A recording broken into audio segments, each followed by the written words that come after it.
Hello, Hello, beautiful all. people, and welcome to. Whew, naturally, I start coughing right now. All right, kicking things Go off to a great start. Welcome to Coffee Chats. Today, we're talking about how to turn your book into a workshop. We've got a very special guest, as always, and we're excited to share this super fun information with you. So, we're just going to go ahead and jump right in. Bring on our Thank guest. God for Kyra's emotional got her support water emotional support. bottles. Yep. And I have tea today. I would really love for Tazo Tea to sponsor our coffee chats because I'm a big fan of 1000%. the. This is not sponsored, but I'm a big fan of the glazed lemon loaf blend.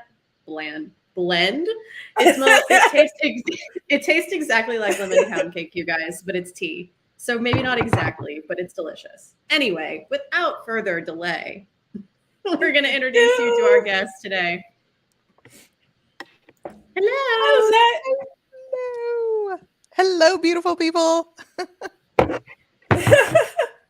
Lizette, please introduce yourself to the lovely people. Absolutely. It's my honor to be here. Thank you, Kyra and Mackenzie, for having me. I have my beautiful, my own little cup here that my kids gave me during this coffee chat. So I'm Dr. Lizette Warner. I am a healthcare executive, author of Power, Poise, and Presence, this little guy back here.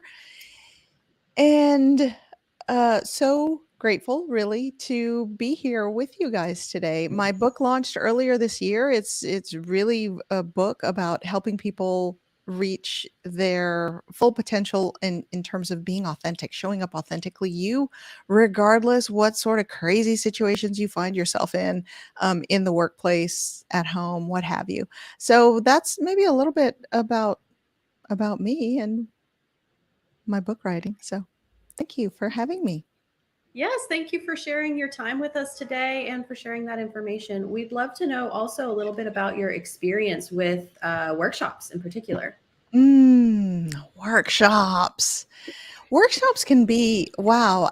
When you think about workshops, I don't know what comes up for you, but sometimes it can cause this sort of panic in people of like, oh, I'm putting on a workshop.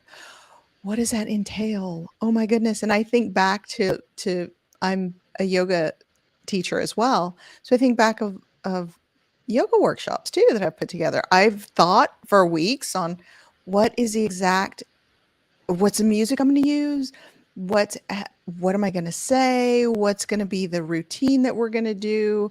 You can get into your head so much about, well, what is the workshop about? I for my book, I work with a lot of people. So when I think of workshops, I think, not just the yoga things, but also the work related workshops that I've been in. Really, it's about learning something, experiencing something.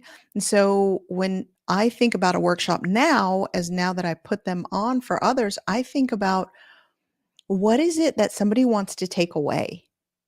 Somebody wants to join a workshop for the purpose of taking something away with them. And what's that going to be? It could be on work-life balance. Like, how do I step into my boundaries? It could be, how do I give feedback? It could be, how do I take better care of myself? But it can also be, how do I write a book? How do I come up with a subject to write a book? How do I come up with a subject to write a blog post? How do I come up with a subject or a topic to write a social media post? How do I do all that sort of stuff? Because I don't know, right? So essentially, it's like teaching someone tactical, maybe even strategic tools that they can take away at the end of the workshop. Is really Or kind of maybe what. a workshop about how to turn your book into a workshop. Oh, wow. It's meta application. Right here.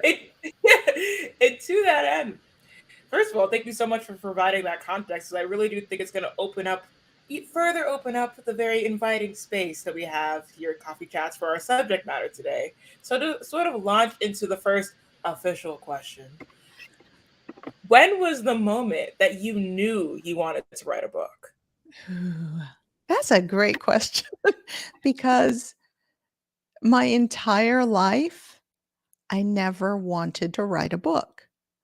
I never had on my bucket. I talked to so many people, they're like, "Oh my gosh, you wrote a book. I would love to write a book. I would love to write a memoir. I would love to write, about poems. I'd love to publish this or that." And the question kind of makes me laugh a little bit because I never really imagined myself writing a book. So the moment I knew that I wanted to write a book was the moment that I knew that I had something to share with the world that they could learn from. It's kind of going back to the same workshop scenario, right? People want to learn something. And that's the whole purpose of having a workshop so that people can take something away. And I knew I had to write the book when I had all of these conversations that I was having with people. They were struggling with different things, either in their personal or their professional lives. And as I was listening and helping them, I started to catalog, okay, we have this sort of problem over here. All these people are having this sort of problem over here. And these people are having this sort of problem over here. And I was helping all of them. And as I was reflecting on, okay, how did I solve these problems over here with my clients? I started seeing there's so many people that have this particular problem. Let me take all of these sort of case studies. Let me take all of these and write a summary kind of as I was reflecting on how I helped each one of these clients. I wrote sort of the summary and I started to have a manuscript started appearing in front of me with different chapters or different sections. And I think that was the moment when I started seeing that I had these little bite-sized pieces that all kind of fit together. It was kind of like a puzzle. When you put together a puzzle, it's like, "Oh, okay." Sometimes you know what the puzzle's supposed to look like, and some people go into the whole book thing. Um, some people go into the whole book thing with a sort of a puzzle outline, right? You know the picture. I want to write a book. But I think I was the puzzle creator where I had all these puzzle pieces and it turned into a book. And I didn't know I was working on a book. So I think when I put it all together, that's when I realized I'm like, oh, I've been writing a book. Like I have something to share with the world. So yeah. That's really insightful because everyone, generally by and large, everyone loves the concept of writing a book in that they want to have written a book, but not do the actual writing the book part because that's the hard part. But the way you explained it, you really pieced it and broke it down into this very manageable method for writing a book. I made the comment in the chats here, how do you eat an elephant? One bite at a time. So any additional thoughts you'd love to add there, Kyra? Those are mine. Well, I mean, I concur with all aforementioned statements. I think that you showed how, because here's the thing, oftentimes some people are like, here's the big lofty goal, I'm going to pursue it. But other times people end up sort of sewing together. It's more quilt-like, if you will. Like you didn't realize you were gathering pieces to form the mosaic that is your book. And then when you realize you're like, oh, snap. Now this is an actual thing that I can present to the world. And I think I did have a follow-up question as well. So something that you pressed into about the workshop was that, and you kind of use this language to describe your book as well, was that there was something that people could take away from it. So do you think that an essential part of particularly a workshop, and arguably for books too, is that there's some sort of call to action or some sort of key lesson? There's either a key lesson or a key takeaway, really, because that's why people show up for workshops, right? They show up for workshops because they want to know whether that workshop is, hey, my experience on writing a book and how you might be able to write a book, right? And that's going to appeal to people who maybe want to write a book or know what that's like if they're going to get into it, right? So they'll be like, "Ooh, I'm interested in that." So then that already has the connotation of okay, I'm going to learn from somebody else's experiences on how they wrote the book, and I'll be able to extrapolate that and put that to work in my life. Yeah. Great Nice. question. Yeah, Kyra, great question. Thank Well, you. so following up with that, we're wondering, how can a workshop elevate an author's book journey and audience engagement? With the work that Kyra and I have done, we kind of have a feeling, we have an idea of what the answer to this question might be. One of the key pieces is just naturally exposure, like get out there more so that people can find you. But we're wondering what your thoughts are. Yeah, it is getting out there more so people can find you, but it's also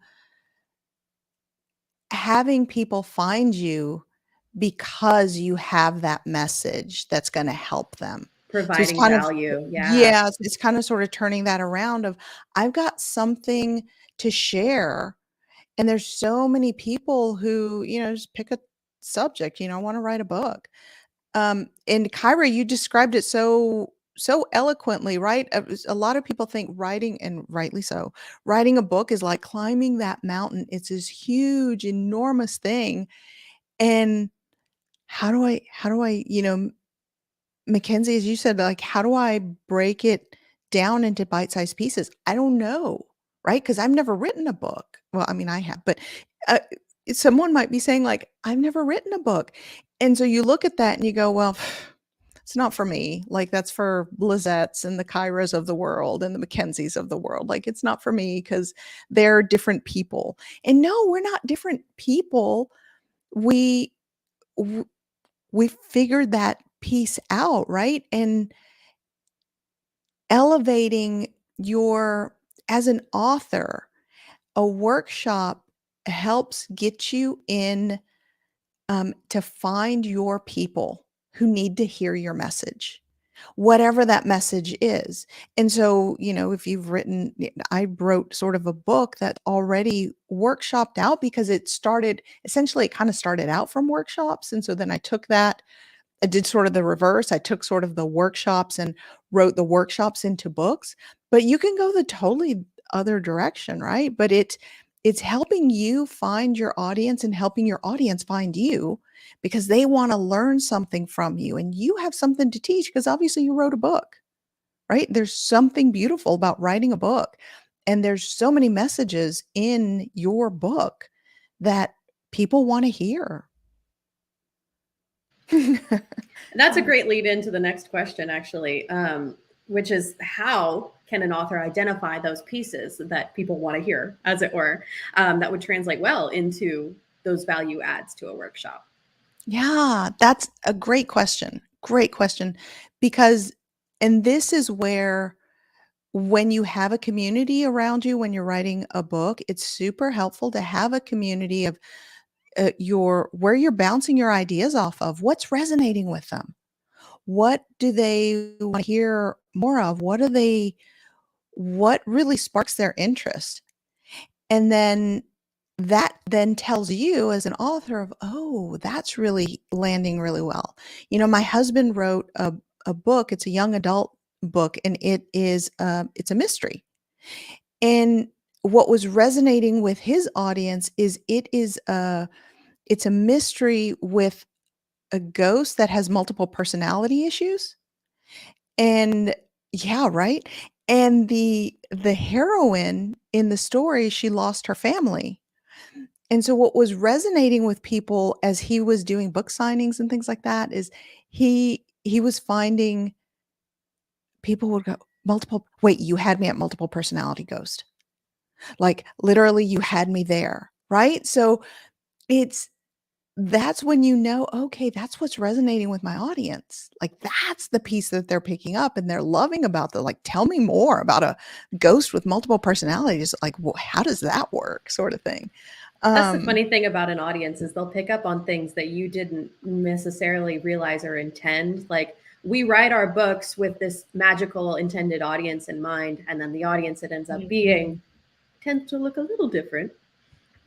Yeah, absolutely. And then to Always. your point, they tend to pick up on things that you are like, oh, like I love it when an audience member is like, here's this thing you did in the book and it really resonated with me and I believe this is what it means, and you're just like, yep, definitely meant to do that. Smiling Yeah, ways. definitely, right?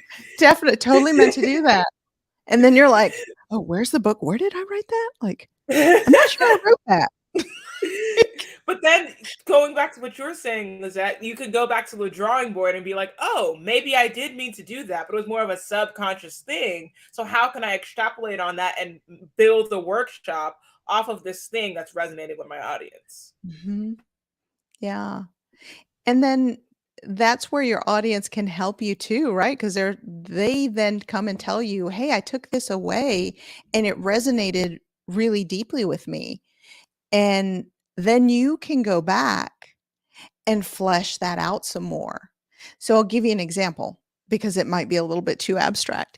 In my book, Power, Poise, and Presence, I wrote so the subtitle is A New Approach to Authentic Leadership, where I teach people about biomarkers. And for most people, it's like, what are biomarkers? And so when you point to like oh, I don't even have my Apple Watch. So I was going to point to my Apple Watch, but it's not on my hand.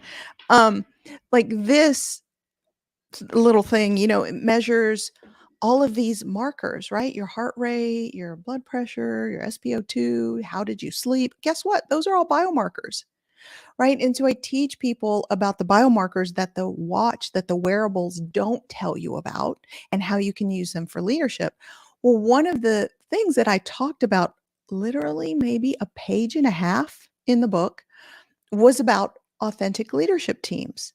And they're these groups that I run that it's a small group of individuals that come together sort of as it's their leadership team, right? It helps you make decisions, helps you understand when's the next time. Do I need to pivot? Do I need to look for my next job now? How do I have those conversations with my boss? All of these, how do I sorts of questions? And you don't want to ask your coworkers because it seems awkward and you don't necessarily want to have that conversation with them, but you want to have a safe space where you can have those conversations. So literally it's in the book for maybe a page and a half. And it's one of those things that's resonated with a lot of people. And I have authentic leadership teams that I do, but literally it was a page and a half out of the book. But this is like one of those things where it was resonating with people that, oh, tell me more about this, about authentic leadership. How can that work? And while I gave a model in the book, it's also something that, you can bring, and I bring people together on so that you have that psychologically safe space to have those conversations that you maybe don't want to have at work in the workplace, or maybe you want to write a book and you want to sort of tease it out with a group. I'm like, that's kind of an example. Interesting. So it's sort Yeah. of almost as if there will be times when you might have infused something inside of a book or a story, and then so your audience members will be like, I want to see how this plays out in real time. Like I want to see how what you're instilling inside of the book could be played out into the real world. And then a Yeah. workshop could be like that proof of concept, Mhm. the application, the walking of the walk kind of Yeah, thing. exactly. Yeah. Yeah. 'Cause I said, my book started, if you think about it, it sort of started from workshops into a book that then turned into workshops. Totally different kind of workshops, right? It sort of blows my mind sometimes. Double Uno reverse. True. Right? It's all connected, but it's all continuity with like very thoughtful like community exchange and different Mhm. mediums. But to that end, just sort of building off of this idea of finding aspects to books in order to be translated into workshops. There are lots of people who make assumptions that there only certain kinds of books can have workshops associated with them, like, oh yes, self-help books, oh yes, leadership books, like perhaps like thought leadership and workshops go hand in hand. But for other genres, you kind of mentioned like the mystery book for that your husband wrote. Again, people assume that they're mostly for a particular genre. What advice would you give for authors that write in genres that people don't associate with workshops, Yeah. like So fiction, poetry, Mhm. etc.? Yeah, so a lot of people who write like fiction or write poetry think, well, yeah, exactly what you just said. it's not a self-help book, so why would this translate into a workshop? But I'll give you an example. My husband, as he's writing his book, he went to a workshop where it was an author talking about ways to do your book launch, different ways that you might incorporate different, how do you market? So as an expert, because if you've written a book, you have some expertise in this area. Maybe you're not a master, but you have some expertise in this area. So that's knowledge that you can share. You have copywriting skills because you have gone through the editing process of your book. And so you can take those and put them together as a workshop for people. When let's say you're a poetry writer, there are so many people who read poetry. I read poetry and I am just in awe. Like, I don't think I have those skills. But somebody who's a poet could put together a workshop to come join my workshop and I'll teach you my method for writing poetry. Or I'll teach you my creative method for creating a character. Especially in fiction, there's so many characters that get developed. And how do you develop that character? That can be such a rich workshop for people who want to figure out, like, how do I have all of these? So many times we discount all of the creativity that exists in our past of people who've walked into our lives. And it's so refreshing to hear from fiction writers, from people who write memoirs, like, how did you put all that together? How did you even have the idea for bringing those certain different characters, and you just brought them to life? Like, help me do that for myself, whether I'm, want to write a better email, or I maybe want to do my own book, or maybe I do want to do short stories, or I want to just strengthen that muscle, that creativity muscle. And how do I do it? And authors, you're all so creative that you have this ability to do it. But the first thing that I would say is make sure it resonates with you, that it's something you're passionate about. Because if you're not passionate about it, then don't just go and do it because people are interested in it. Make sure that you have a love and a passion for it, because it's going to come across in the workshop. Yeah. Yeah, I really, really appreciate what you said about following your passion, because if you're not passionate about what you're presenting, it shows. And also but more importantly, in a much positive spin on it, when you are passionate about something, it definitely shows. And I think another component of it as well is, like, building off of what you're saying, is if people can express their expertise from the experience that they have, and anyone can have that experience or have that expertise upon going through that experience. And I also really appreciate how, kind of going back to one of my earlier questions, it's like workshop is the place where application is tested in a sacred space. Like, it's like, oh, here's the book, or here's the theory, or the general subject matter. In this workshop, we're going to apply it, or think about how you can apply it to your own life in real time in this sacred space. And then outside of the workshop, you can really mold it to who you are and what your needs are. That component raises a follow-up question for me, which is, and feel free to don't give away too much if people need to read your book to learn this part. But what are the key pieces of a workshop? Yeah. I think the key pieces are, what's the need? So first, what is the need? And not your need, but what do you see that's resonating with other people, that is their need? And then how can you fill it? What do you have uniquely that can help fill that? And then from there, Because once you identify what is the need, who is this for, you start to identify the audience, right? Who is this for?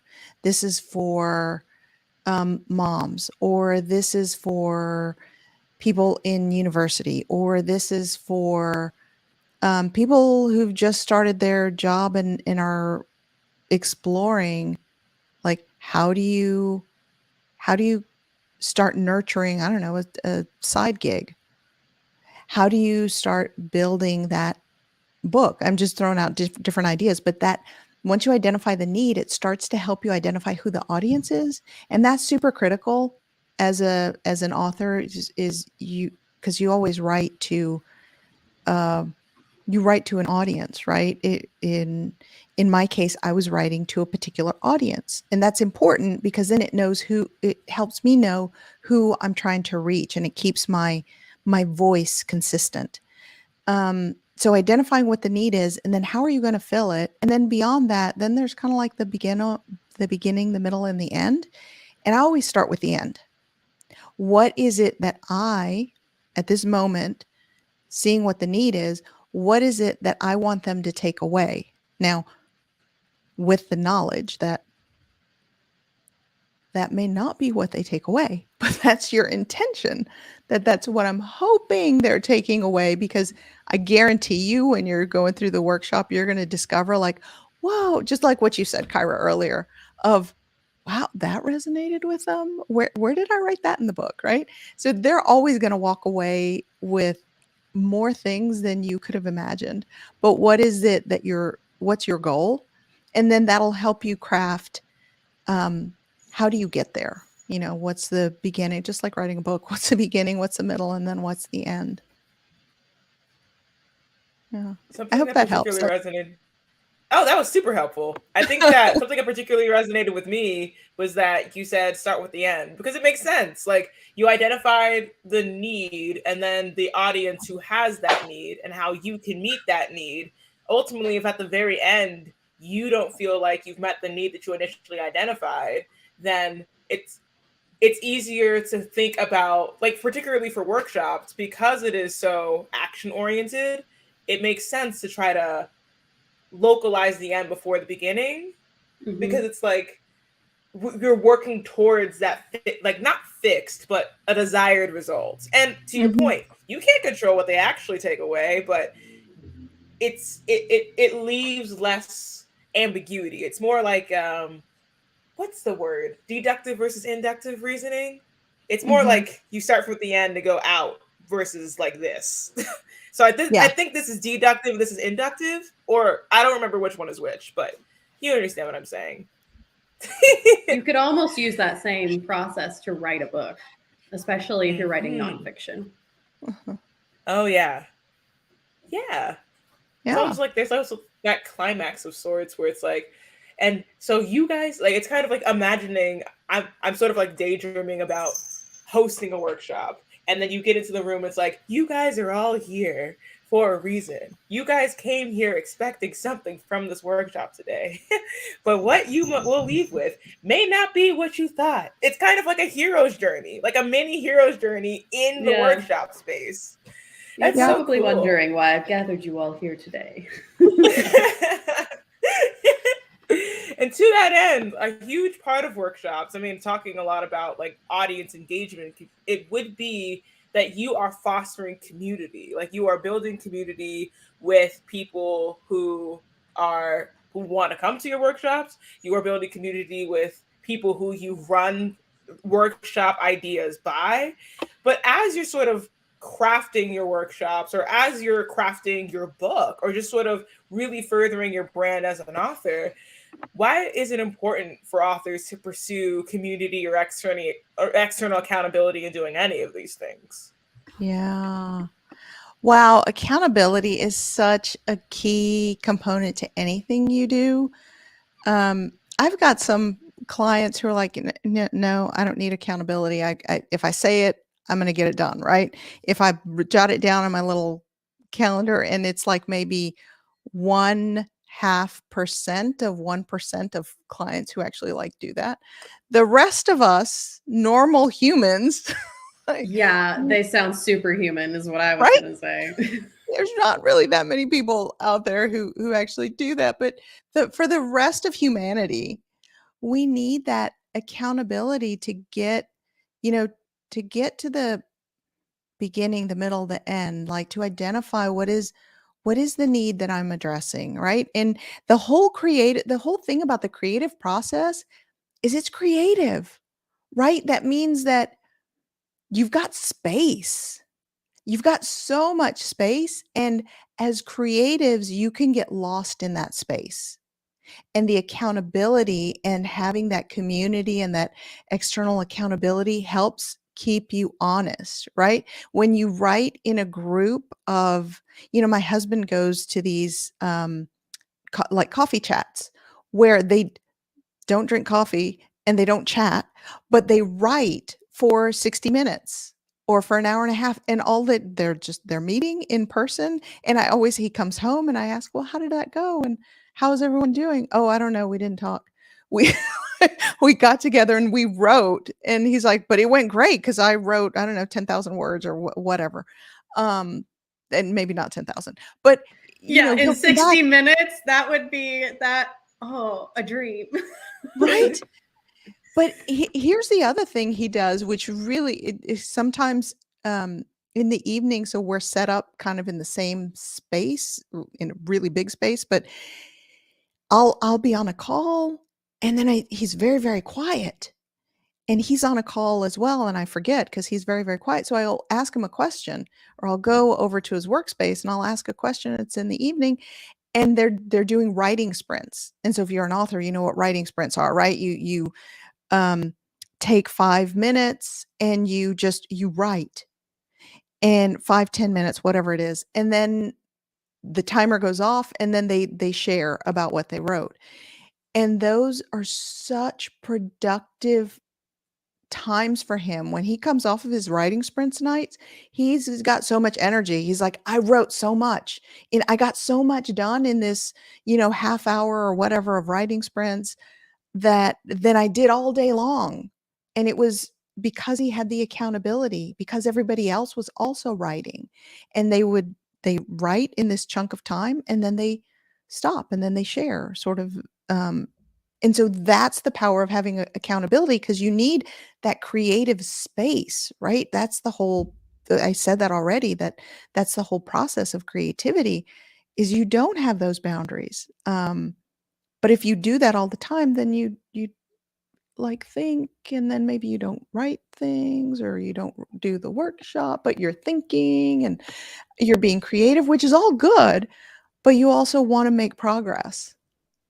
Yeah, I thought that was a beautiful question, It's Mackenzie. Yeah, incredibly I mean, useful information. just something very quickly. It particularly when you were talking about writing sprints. Um, Mackenzie and I know a thing or two about writing sprints.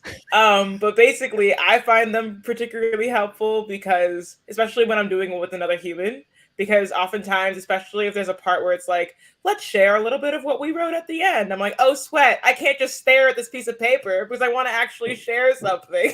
Exactly. And even if it takes a few minutes for that activation, there's a dog and cat fight in the background. Even if it takes a few minutes for that activation piece, like even if I'm just staring at the screen for like 5 minutes, I still have, Kyra and I will set sprints for like 40 minutes. I still have 35 minutes left and to get going. And sometimes those 35 minutes are more productive than the last 40 I did. So it just, don't kick yourself if it takes you a minute to get started. It's never too late to start. But with that, we've shared a lot of nuggets of wisdom today, as per usual. And Lizette, we'd love to give you the opportunity to share any final words of wisdom for authors here today. Perhaps maybe what the key takeaway of this chat might have been, if they listen to nothing else today. Gosh, I think for me, I don't know what the audience is taking away, because I'm going to guarantee it's probably going to be different than what I'm going to summarize here. But this concept of the starting with a workshop with your need? What is that need? I think that came back to me because it's so ingrained in me and everything that I do, especially when I reach out to my audience. It's what do they need to hear from me? Even if it's in an email, I always start with that. What's their need? Why? It's not about me, it's about them. What is their need? What is it that I'm satisfying for them? So it's very service oriented, and maybe that's a little bit more about me. So just reconfirm that for me. So that's at least what I'm taking away. What the audience is taking away, I don't know. Just drop it in the chat box, because that would be kind of cool to see what their takeaway is. And hopefully it was the outline of how to do a workshop too. Yes, and if you're watching this recording later, even if it's not live, we'd love to hear your comments below what your key takeaway was. I mean, we did get a couple of comments inside the chat as we moved through our time together. So when we talked about more specific examples for how like a fiction author could potentially utilize a workshop, Mage gave an excellent example of, oh, like if somebody's familiar with Midjourney, I haven't even heard of that, to create book covers. Like that'd be cool to learn. Or something else that Mage took away was, if you love what you're teaching, it's not a hard sell, it's a heart sell. And kind of building off of what you were saying, and that your passion it's important to be passionate about what you're teaching, because people can definitely tell when you are passionate about something. It shows. Totally. Yeah. So I just want to say thank you so much for joining us today, Lizette. We learned so much from you. And in and of itself, it's strange because sometimes coffee chats sort of feel like workshops. Like I feel like I learn, and then it changes the way I approach my writing or like my authorship or whatever. But Yeah. it was an absolute pleasure to have you here. And you're just a delight. So Oh, thank you so wonderful. much. Hey, Kyra, may I ask you, and Mackenzie, what are you taking away? Well, one of the last things remaining on my mind was definitely that affirmation of writing sprints work. Because Kyra and I recently started meeting every Monday to do a writing sprint first thing in the morning before we get our day started. And it has really, the piece that's hard was finding the right time. For so long, I was convinced that I was a night owl and that's how I was going to get this done, because that's how I wrote my first book. But that was in a different time of my life when I had a much different lifestyle. And now I am much more productive in the morning. So taking away from you that, like, just that affirmation of that works for me is one of the things that has been left on my mind. I love it. Thank you. I concur with that. Like that, as soon as you said writing sprints, I was like, oh yes, writing sprints, they work. But I think that is really resonating with me is this idea. Well, one, what you've already said about the need, but two, that your audience might reveal something about your work that you weren't expecting. And that could be something that you can craft a workshop around and learn from yourself. And your workshop might not necessarily be something you think of offhand. It can be something that you evolve into like later on, or as your audience reveals their need to you. Like you might have an idea of what your audience needs, but then they might tell you, especially building off of Mackenzie's earlier point, your audience might be different than what you thought. So different audience, different needs, that whole thing. So yeah, for sure. Yeah. Cool. Well, thank you for having me. It was a pleasure. Yeah. Thank you again for your time, Lizette. Yeah, and you're always welcome back. Love to join you again. Of course. Bye, Lizette. Well, beautiful people, thank you so much for joining us for another wonderful coffee chat. I learned a lot. I feel like now we have to plan a workshop and do something, you know. But if you have any, I'm looking at you, Mackenzie. If you guys have any questions, do not hesitate to drop them in the comments below. If you have any topic suggestions, do not hesitate to drop those in the comments below. When in doubt, drop it in the comments below. Suggest a topic, suggest somebody you would like to see, suggest yourself if you would like to be on Coffee Chats. We're just super excited to have this space and be able to host people. Also, if you like what you see, do not hesitate to like this video, leave a comment, and subscribe And if you particularly, coffee chats tend to be 4:30 p.m. Eastern Standard Time every Thursday, except for the last Thursday of the month. Sometimes there will be a little bit of a schedule disparity, but you can click the bell to receive notifications from when we go live. So, without that being said, you could also contact us, myself and the ever iconic Mackenzie Finklea at the Instagram handles below. And yes, do not hesitate to share all of your beautiful thoughts. All right. I hope you enjoyed people. my mirroring of all your words. Yes, no, that was awesome. Well, beautiful people, thank you so much for joining us and have a wonderful rest of your day, evening, morning, wherever you are in the world. Bye, everybody. See you next time.